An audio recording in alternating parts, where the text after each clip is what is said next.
Go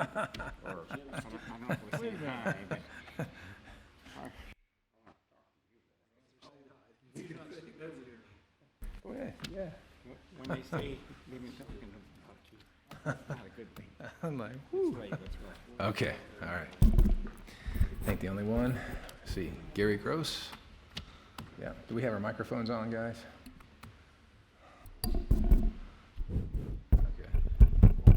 Okay. Test.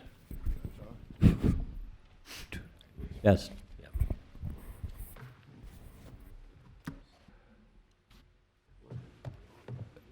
Okay. All right. Okay, good evening, everyone. I'll call tonight's meeting to order for March 1st, 2023.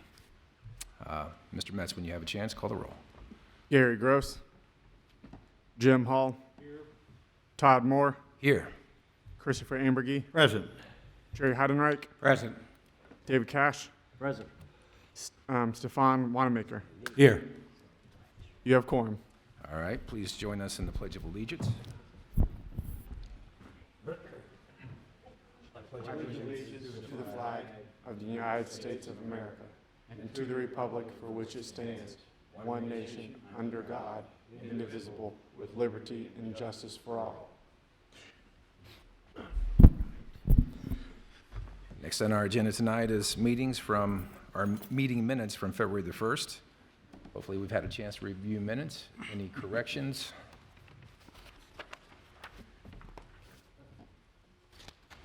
Revisions or corrections? Move we accept the minutes. Second.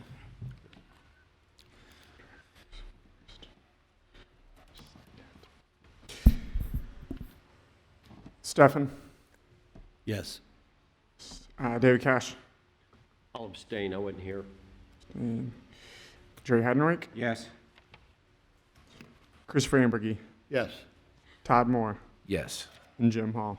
I'll abstain because I've got a copy of November 2nd, 2022.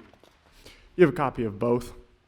So the copy of November 2nd was added in as it was approved with the changes made. I just included that to indicate for your record that those changes were made and then to have the chairman sign off. Okay, I got it. And I did read it online. That's all right. If you want to abstain, you still can. It would still pass. That's fine. Move on. Okay, that moves us now to appointment of chair and vice chair, our annual appointment.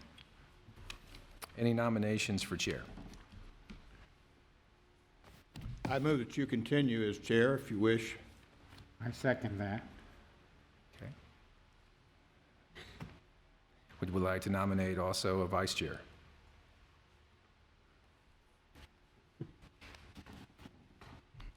We don't need one. I can't vote, nominate myself. I will nominate Jerry Heidenreich. I'll second that. Thank you.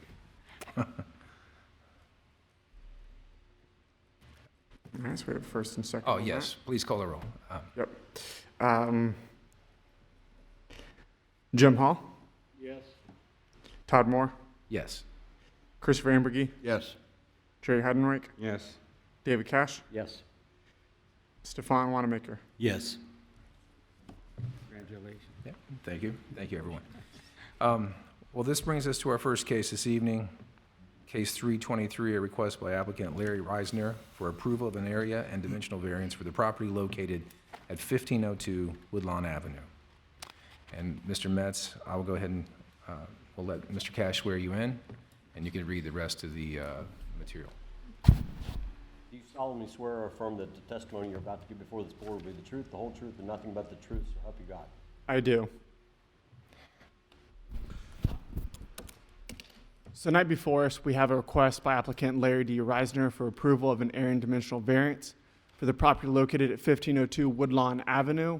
The property is zoned R4 attached residential district.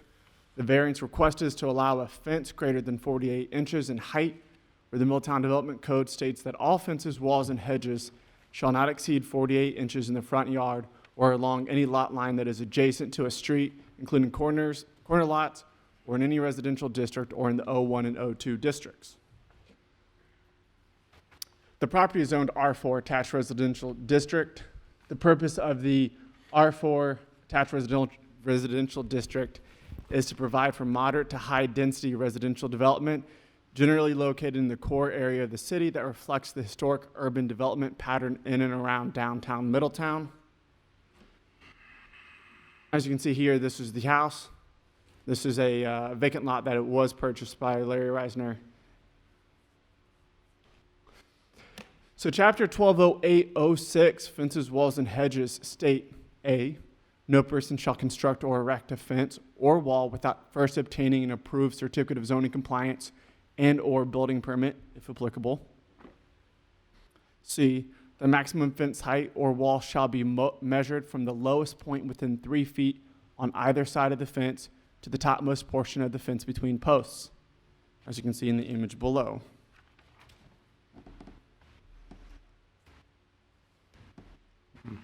And section E, fences, walls, and hedges shall not exceed 48 inches in the front yard or along any lot line that is adjacent to a street, including corner lots or in any residential district in the O1 or O2 districts.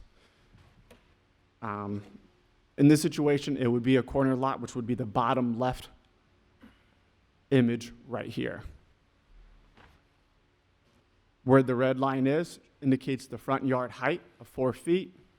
And anywhere where there is a blue dotted line would indicate a fence height upwards of 6 feet. Here's a home in June 2013. The home that the applicant resides in is actually not the one on the corner. It is the one right here. There was a home here that was demolished, and then Mr. Reisner has the property afterwards. Here's the lot. Here's what it looks like in October 2021 with the home demolished. And then in October 2021, you can see that the grade began to be raised. Here are pictures supplied by the applicant showing that there was a retaining wall and then a 6-foot tall fence added on top of that. This is the site plan for the applicant. Anything past the home here or past the front yard setback would be taller than, should not be taller than 48 inches from grade.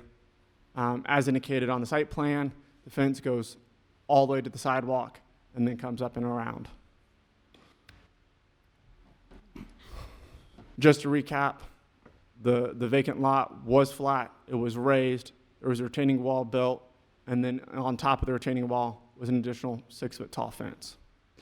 So per the Middletown Development Code, the requirement for legal notice for appeals requests and meeting notice letters for the proposed appeal were sent to all property owners contiguous and directly across the street or public right-of-way, and no comments were received.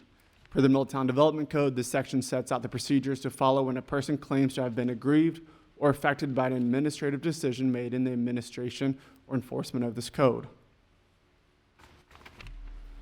I'll read the review criteria for an area and dimensional variance. The following factors shall be considered and weighed by the BZA to determine practical difficulty. I, when special conditions and circumstances exist which are peculiar to the land or structure involved and which are not applicable generally to other lands or structures in the same zoning district.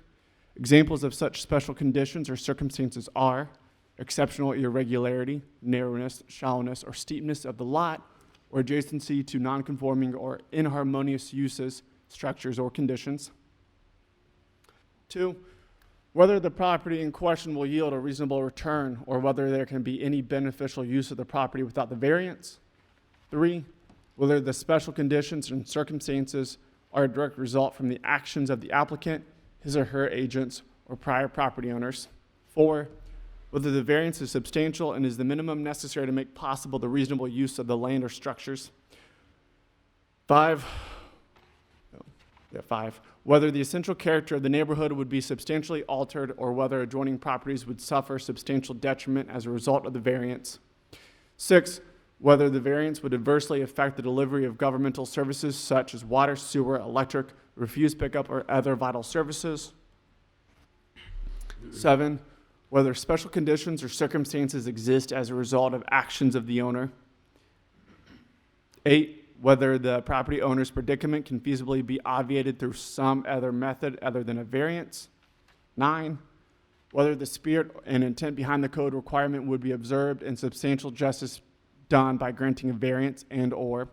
10, whether the granting of the variance requested will confer on the applicant any special privilege that is denied by this regulation to other lands, structures, or buildings in the same district.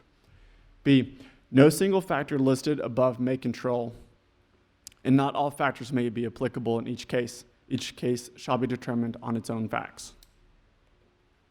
Appeals. Any person or entity claiming to be injured or aggrieved by any final action of the Board of Zoning Appeals has the right to appeal the decision of the Court of Common Pleas as provided in the Ohio Revised Code Chapters 2505 and 2506. The applicant is here, and that concludes my staff report. Okay. Any questions for Mr. Metz before we open the public hearing? I have a couple. What is the setback on a side lot, or I don't know what to call this thing. If he built a garage there, how close could he get to the sidewalk that it exists? If he built a garage there, Right, I would want to go back and look at the site development standards. I believe it's 25 feet, but I'd want to go back and double check. okay. One other question, so I understand what the situation is. He built that 6-foot fence on top of roughly a 2-foot retaining wall or whatever. So is the problem, it's 2 feet too high? Problem technically is that it's 4 feet too high. Well, the picture you had there shows a total of 6 feet to the top. Right, so if we go back to 120806C, the maximum height, fence, or wall height shall be measured from the lowest point within 3 feet on either side of the fence, the topmost portion of the fence between posts. So here is considered grade. Mr. Reisner, the applicant, added 2 feet, put a retaining wall, and then an additional 6 feet on top of that. Hold on, there will be a public hearing portion where you'll be able to speak. So, as you can see, there was a 2 feet added, and then on top of that, additional 6. Okay, We have the 48 question inches I'm max. asking again is, if he'd have built 4 feet on top of that 2 feet, it would have been a total of 6 feet. Would that been acceptable? It would not, because it would still be greater than 48 inches above grade. What's the 6-foot indicator there then? That's just to show you the height. That's just an example. So this example is not conforming, is that true? This example is just provided in the development code under chapter 120806 under subsection C1. This is just to show you how to measure from grade. Okay. Thank you. Yep. So, to clarify that, what you're saying is, you've got the 2-foot retaining wall, he could only build a 2-foot high fence to be within the 4-foot. Under the current development code, that is correct. You can see my confusion there. Okay, I'll go ahead and open the public hearing now. Anyone wishing to speak in favor, please come forward.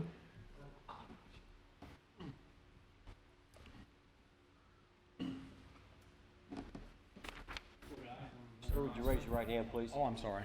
You solemnly swear that the testimony you're about to give before this board will be the truth, the whole truth, and nothing but the truth, so help you God. And if you identify yourself, please. Larry Eisen. First, I appreciate you being here because I know this is a duty you volunteer for.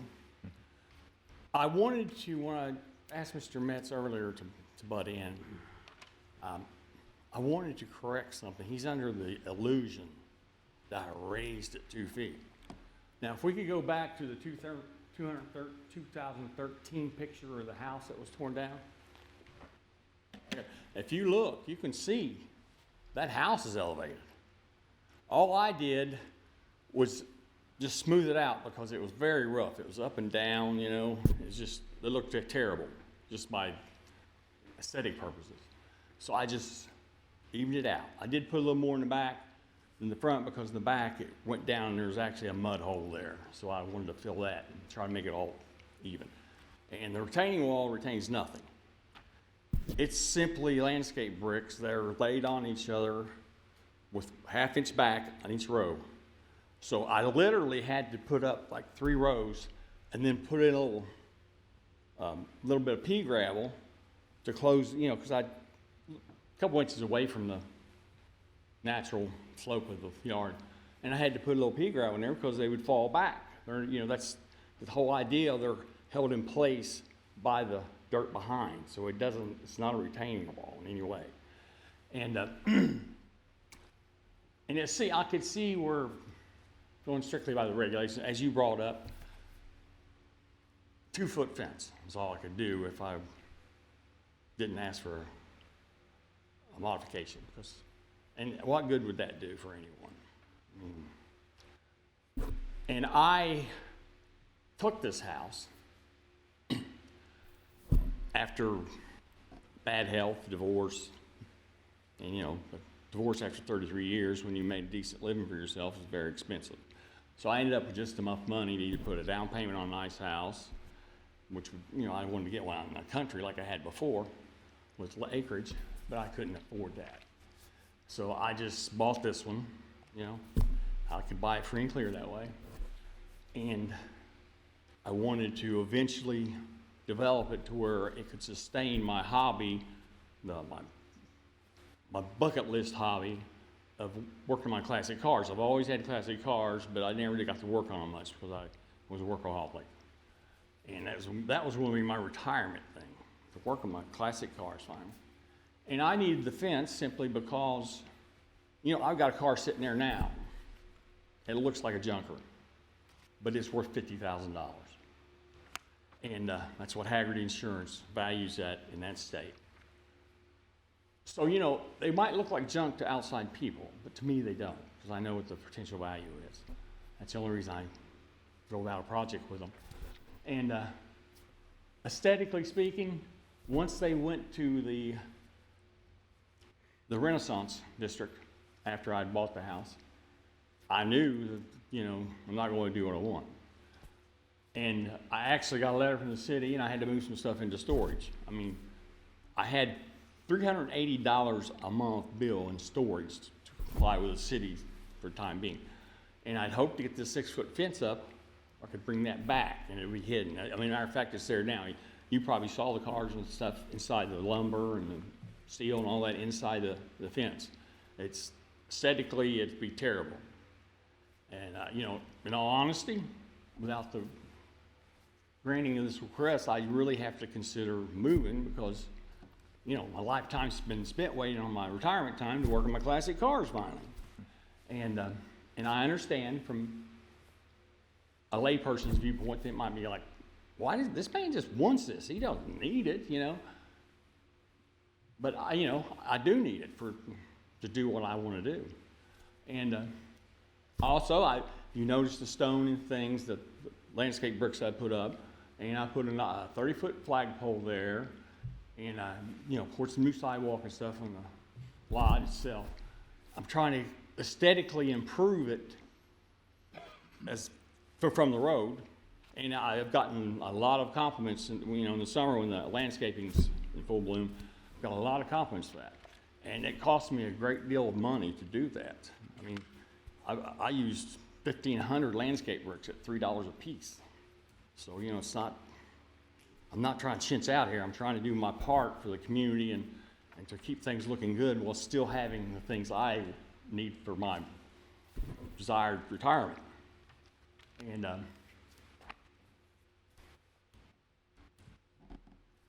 guess I really can't say much more other than that, and just hope you guys might see my point of view. I intend to continue. I've got more landscaping to do, including what I've already done. And I'm trying to do the best I can to make it really look nice in that corner.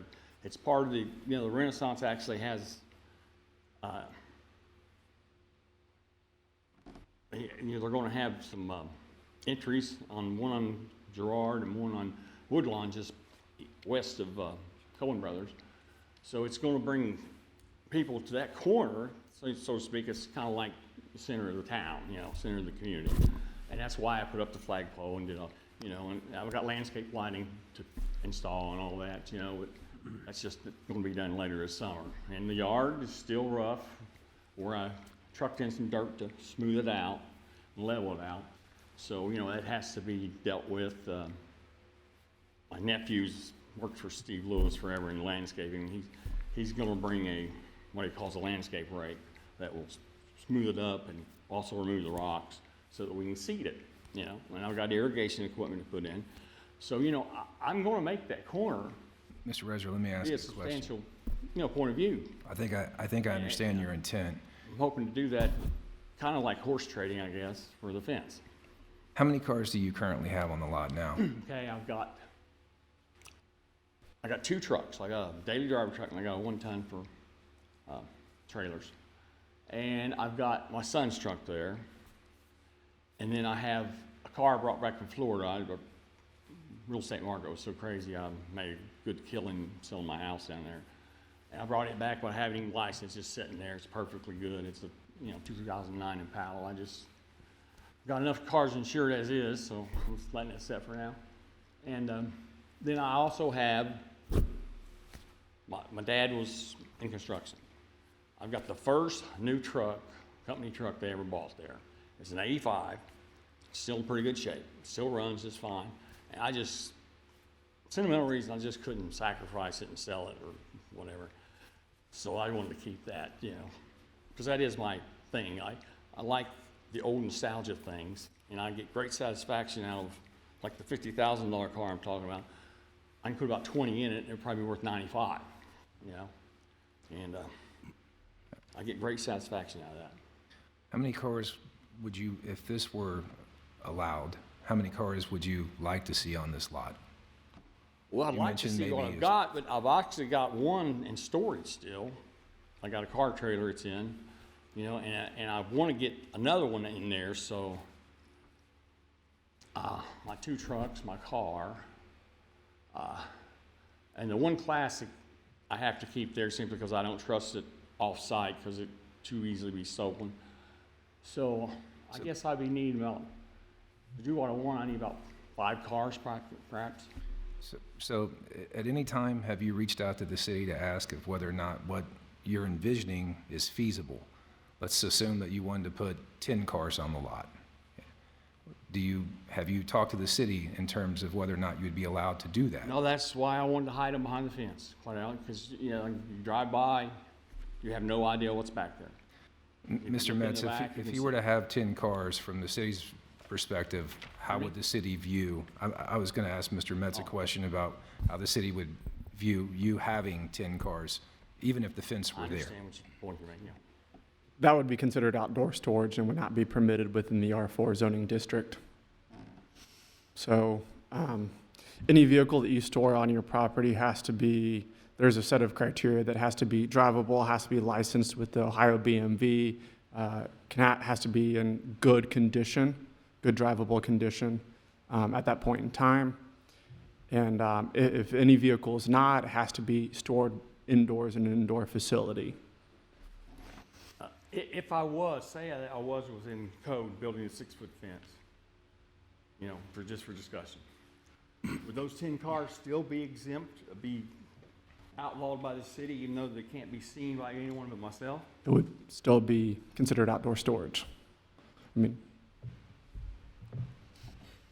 So there's no difference between hidden from view and inside. If I had a big, huge garage to hold them all, I'd be okay. I would prefer not to do a hypothetical scenario right now and just focus on the facts of tonight's meeting. I think, Mr. Reiser, at least as I'm trying to, I appreciate the work that you're trying to do there. I think that it's clear that you've put a lot of effort and time and money into a project like this. I certainly understand your intent. The challenge is whether or not what you're proposing is feasible. We'll talk about the fence itself, but I just wanted to first get a better understanding of what you really intend to do if this fence were to go up. And as you've heard, even if a fence, let's say that we were to vote, you would still run into a problem. What you're proposing would create another problem for you. Well, like, as he said, they have to be, only one of them's inoperable, and that's the one I want to get in the trailer, but I've got to get some more stuff out of it first. So right now, I have one inoperable car. The rest of them, you can start them right up and drive them, you know. So there's some not licensed and not insured simply because they didn't want to bear that expense, because I have no intention to use them right away. But they are operable.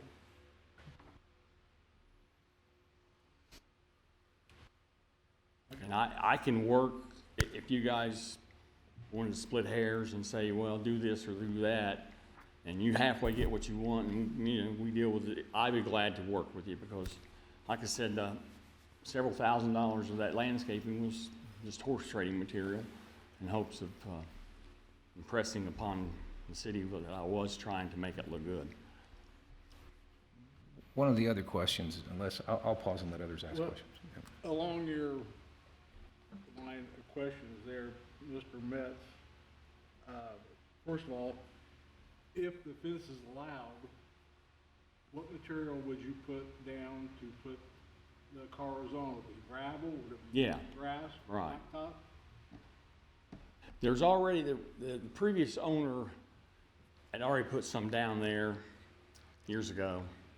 So it was all the way over the property line. And then when they tore down the back house, they put quite a bit of sand in there to fill in. So it's got a halfway decent substrate now to support the cars. But it is still a little, needs a little more gravel to fully make it work. Question for Mr. Metz, would that violate any ordinances or zoning codes of parking in the yard? 'Cause I know people in my neighborhood got that. It would. All vehicles and major recreational equipment needs to be parked on a bounded and dustless material. So pavers or concrete, asphalt, something of the sort. Gravel would not be acceptable. Now say that again. Vehicles and major recreational equipment needs to be parked on a bounded and dustless material. So it could be concrete, asphalt, or pavers. You're telling me we don't have gravel driveways? Oh, we have gravel driveways. A lot of them are grandfathered in, and a lot of them were done without permits or without permission, and it's always a battle. Okay. But the current development code would not permit that. Because I know I've seen them, you know, and some of them are right in front, people's front doors even. Pull down a grade and pull right in front of the house. Okay. As I said about the earlier horse trading, if I had to do concrete, I'd do concrete. I actually want to do concrete eventually, you know. I am confused by when does it become outside storage? At 3 cars, at 4 cars? Pardon me, I'm sorry. I'm talking to Mr. Metz now, excuse me. If it's outside storage with 10, is it outside storage with 5? Is it outside storage with 3? Provided they're functioning cars. Well, I would like to go back in the development code and review that, and then I can get an answer for you. Okay, thank you. Yep. And one other question. If he would move that fence 25 feet from the street and keep it at the same height, in other words, where the house used to be, would that be acceptable?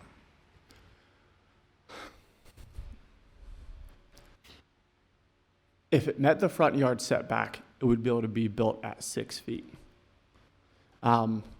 In the R4 zoning district, I think the front yard setback is 25 feet. I'd still want to go back and review that, but it would be acceptable to build at 6 feet then. So if you look here at the corner lot, basically if you do like an imaginary line or 25, I don't know why it's not working. If you do a 25-foot line, or if you imagine right where from the house is over, anything back would be able to be built. So, So he could have a 10-foot fence there, no, he would not be able to build just a 6-foot fence. just a 6 foot. Okay, Still a residential neighborhood. okay.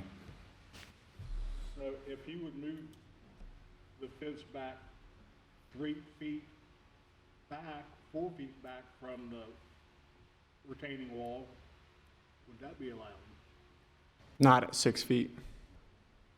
It has to go back to the, you see that yellow house behind there? Could you go back to that schematic that you had? There you go. So, do we understand on the bottom right corner lot is where Mr. Reisner's home is currently? Yes. And the blue dotted lines would be permissible 6-foot fences? Yes. Now, if you're looking at it from the previous picture of the house right here, Right? as we're looking down this direction, Yeah. you're looking at it like this. So the street that I highlighted is this. So everything from here over would be 4 feet. Anything behind that would be 6 feet. And could that fence then, would you, put your highlighter on that again, James? Yep. So he could join that 6-foot fence to the corner, to the upper right corner of his home? If he wanted to bind that Are you saying like right over here? Yes. Yep. He can bound that lot in there as well as on the bottom right, bottom left corner. Right here, yes. Problem is, his house would be here and this is. Yeah, the house doesn't exist anymore. Doesn't exist anymore. So that's why I was asking about the setback. Mm-hmm. So 25 feet here.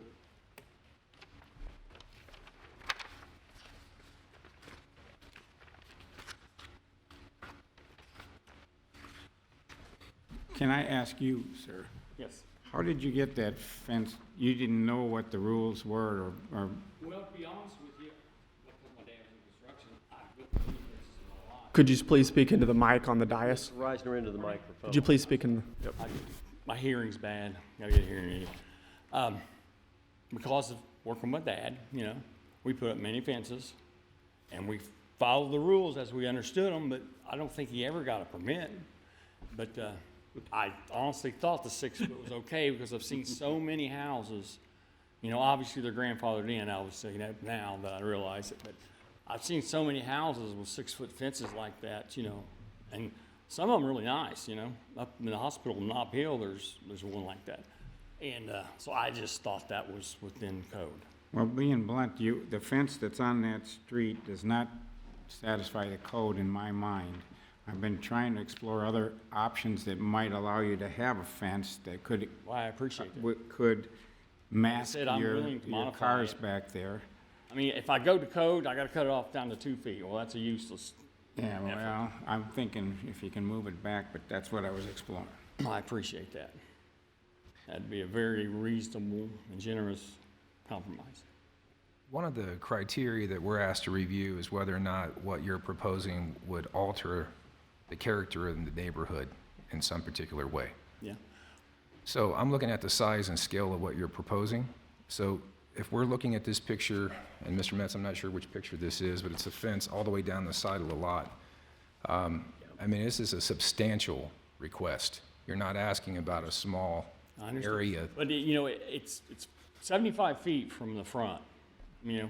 Right, but How only half the lot is fenced. but the intent of what you're proposing is storage. Right. You're For intending aesthetic purposes, storage. so that, because I would really be restricted otherwise.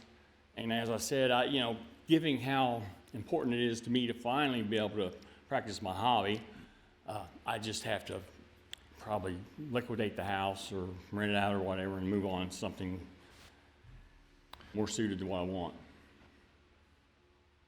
I just end up having to take out a mortgage, I guess, you know. I don't wanna have. struggle with the scale of what you're proposing. So when I look at the hardship, this is, you're a hobbyist. You have a passion for cars, you Yeah. want to do this, Right. which I And understand. I had that before, see, but the divorce, I had to liquidate my country house the kids grew up in. You know, it had plenty of acreage. I had all kinds of stuff in the back. You could barely see it from the road. And I think that's one of the challenges that we run into is you're trying to take what you Right. did in the country, make it work here. That's why Like I I've said, asked that's- whether it's feasible or not. So I've tried to dress it up, you know, it's kind of like, if a cross-section of the citizens could look at what my proposed end game is, and then see that without all the sprucing up, and just see the lot with no fence, and just grass, I would have to think most people would go with the former rather than the latter, but that's a matter of opinion.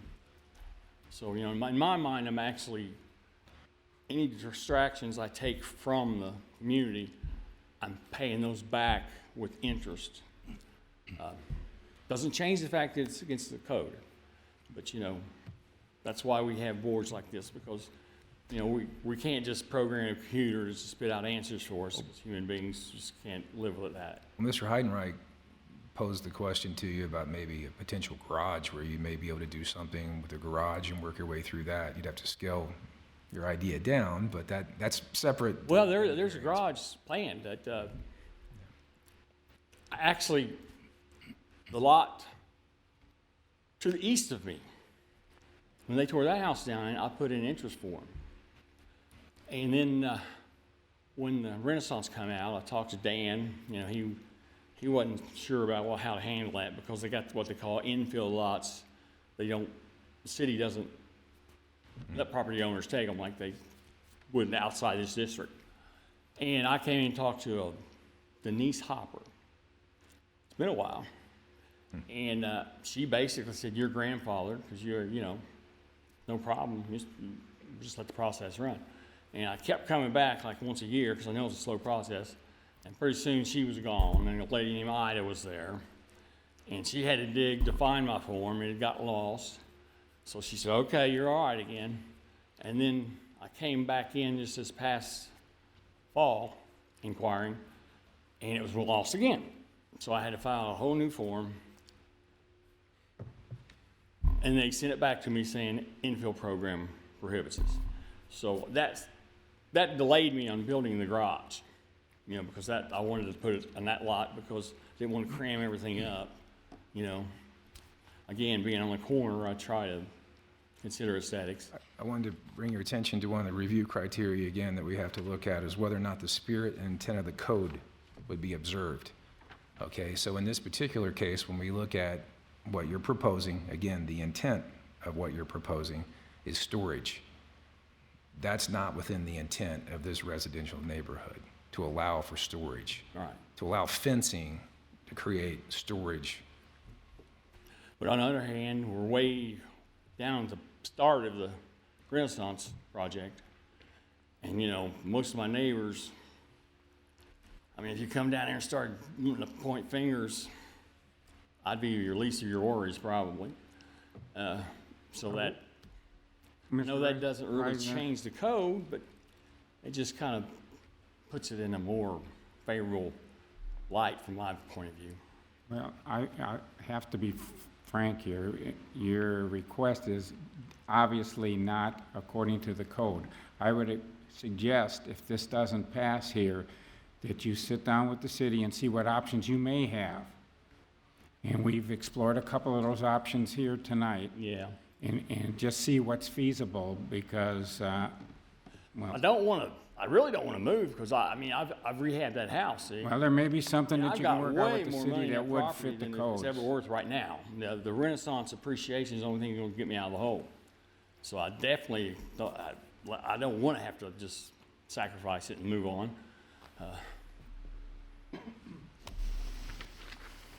Any other questions for Mr. Reisner? Nope. Thank you, sir. All right, thank you very much. Do I leave now or just? No, And please, just sit please there. stay. Yeah. Seeing no one else to speak in favor, and seeing none to speak in opposition, I'll now close the public hearing, and we'll move to deliberation. I think we've done a lot of deliberating already, but, so if there's nobody that has any comments here, I'd move that we turn down the request. Okay. Do we want to cite the hardship criteria for the record? We have done some of that already. Are we gonna ask for the city's thing or not? Does the city have to say anything? Does the city have to say anything? I guess if Okay. we don't find any of the hardship criteria, I would say, I would second it, finding that none of the hardship criteria apply to this variance request. Okay. I mentioned earlier about the spirit and intent and whether or not it would confer special privilege. I believe that's 9 and 10. 7, 9, and 10, earlier reference, but My thoughts on it, if we would approve this, it's just gonna open up new problems the next time, and it's gonna be the next time after that. So, like he said, go to the city and explore the options and see what could come up as feasible. And it's double lot, I mean, I'm sure there's other options. And that area is really kind of, if you saw the picture up there, the yellow house behind it, Yes, it's obviously vacant, it's probably on the to be demolished list too. I drove around there today. And in fact, there's a number of them there, I did, and so that, what he's doing is really, commendable as far as fixing up the area. It's just a matter of fitting the code at this point, sir, in my mind. And because it is, while I can't vote to approve his appeal, I do want to point out to Mr. Metz that I think in the future, you should consider the lay of the land, because he did accurately, in my opinion, point out the fact that the land, as you were pointing out, that lot next door, where the house was there before it was demolished, of course, it was higher to begin with because it was that way to drain off, run off away from the house. What he did, in essence, was to create a bigger problem for himself because he brought the outside levels up to meet with the inside levels. But in reality, if he'd left that alone, these outside levels would have been lower, which meant he could have had a higher fence. So that's the type, I know it's, I'm not picking you to death, Right. but I think it is accurate. Okay. Top of the fence is the same no matter what. well, I believe Mr. Heidenreich made a motion to deny. Do we have a second? I'll second. Okay. I believe Mr. Cash already seconded. Yes, I I'm sorry. seconded it.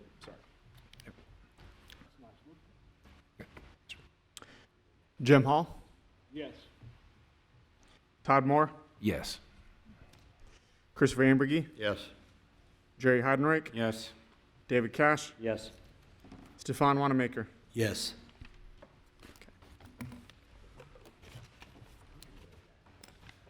Thank you, Mr. Reisner. Thank you for coming this evening, and we'll have you work with Mr. Metz moving forward.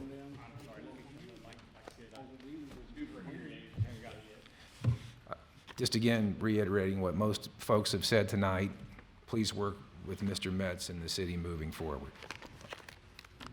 We denied the variance tonight, yes. you have to come up with a solution that fits. Sorry about that, but that's what we're. These are always tough cases. I know. If it hadn't been for the restaurant project, it nobody would bother me simply because it's still been a distressed neighborhood.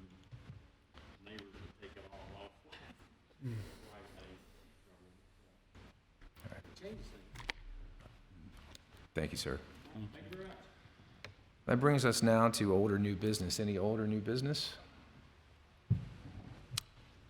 Okay, well, brings us to adjournment. All those in favor of adjournment, say aye. Aye. All opposed? We are adjourned. did you look at? If you would like, please.